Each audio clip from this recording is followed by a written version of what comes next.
documenting. We have the band playing this morning. And now we have the pleasure of having a high school student speak to us. Her name is Daisy Young. She is a 16-year-old junior from Hanover. And I have to look this up because I always forget where you're doing your fellowship. She's a fellow at Cornucopia, which is a nonprofit that empowers youth to become involved in their local community. I heard her on the radio and knew immediately that we needed to all hear her. Some of you may have heard her if you are NPR listeners. But Daisy Young.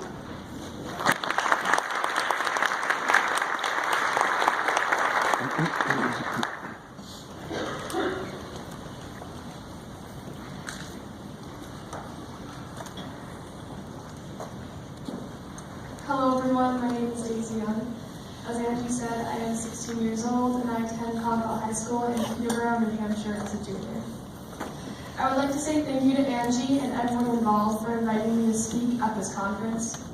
To think that speaking at the Concord March for Our Lives would bring me opportunities such as this helps to prove what can come when one uses their voice. In times such as today, when young people are being discredited as only products of mass media, it is very important that we become informed and involved. To use this voice to speak up about the wrong we see in our worlds, the wrong we know can be changed. That is why, along with 3 other young women, I decided to make the March 14th March for Our Lives walkout more than just the national 17 minutes. We wanted to do more than just stand outside for this time, more than just leave school to go home.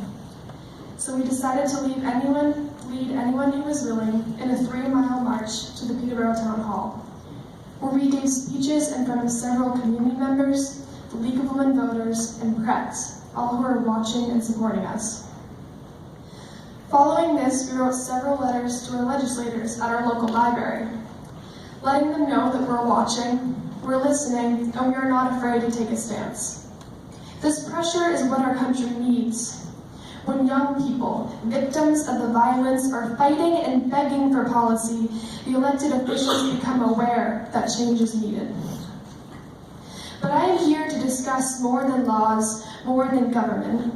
I am here to talk about education, about the importance of listening to the students during this vital time of communication.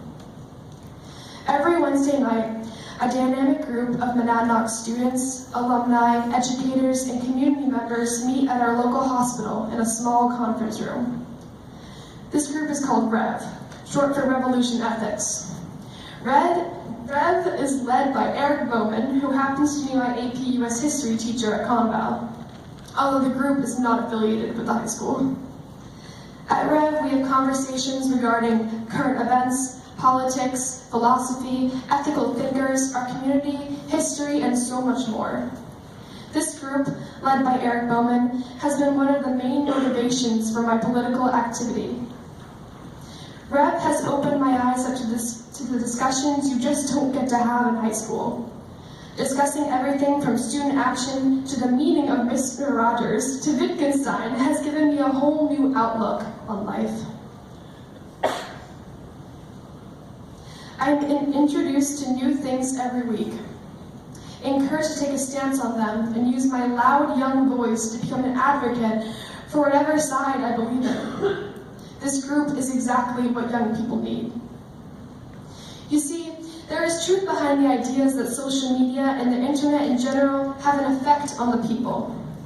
But this effect does not expire as the viewers get older.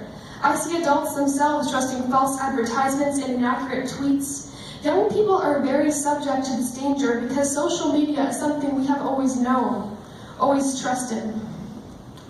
But instead of discrediting an entire generation as ignorant children, we should be countering all of the incorrect claims that young people are fed every day with the truth and resources to honor it.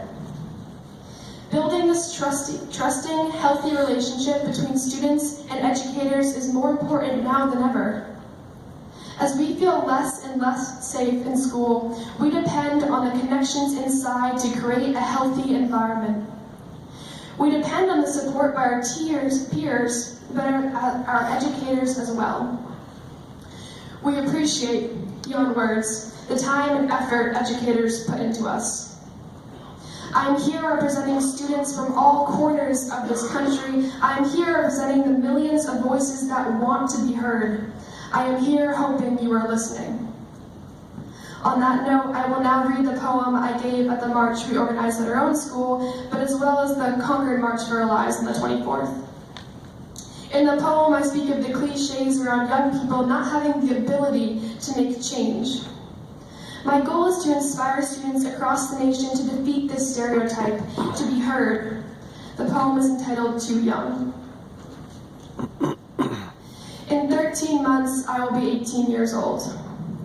In 13 months, I will be able to own a gun, but I still won't be able to drive between 1 and 4 a.m. or drink a beer with my dad, or anyone. You see, we put guns in the hands of the common people, and we say it's to protect, yet the common people are the ones we are protecting from. We put the blame on mental health, we say it's the person, it's the brain that tells the finger to pull the trigger, but what is it, in the end, doing the harm? How many children have to die? How many parents have to cry over their sons, daughters, husbands, wives before we realize that it is the bullet that does the harm? That it is the bullet piercing our skin, not the brain, finger, arm, but I suppose I shouldn't worry because they said it'll never happen to me. Then tell me why I feel my heart race when I see an unfamiliar face in the hallways, why my heart races when I see a hooded figure running a little too fast, why I have to wonder if my teachers will soon become my bodyguards, why I have to wonder how they truly don't see the problem there. No, don't tell me that I don't have a voice, don't tell me I shouldn't worry because I'm sure they all heard the same. I remember my father saying to me, something bad happened today, and as he explained how it happened at the finish line of the race where he used to stand every time, I remember asking why. But I've grown immune to the news. Bombings, hijacks, mass shootings, collapsing, dying, wounds, nothing is new, so don't you dare tell me I shouldn't worry, that I am too young. Parkland was too young, Sandy Hook was too young, Columbine, Virginia Tech, Roseburg, Mays, the list goes on, too young.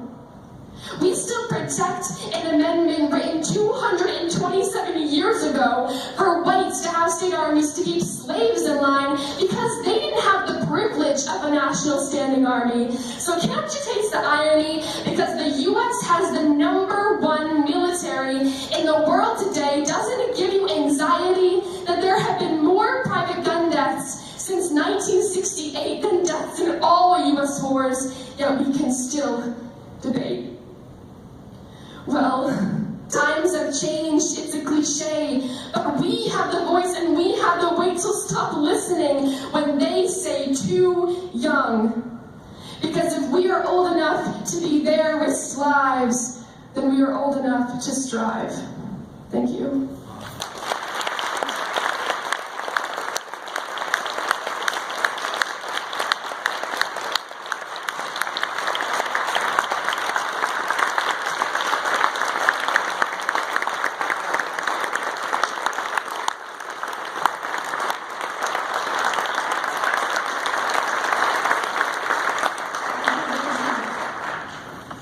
Pass the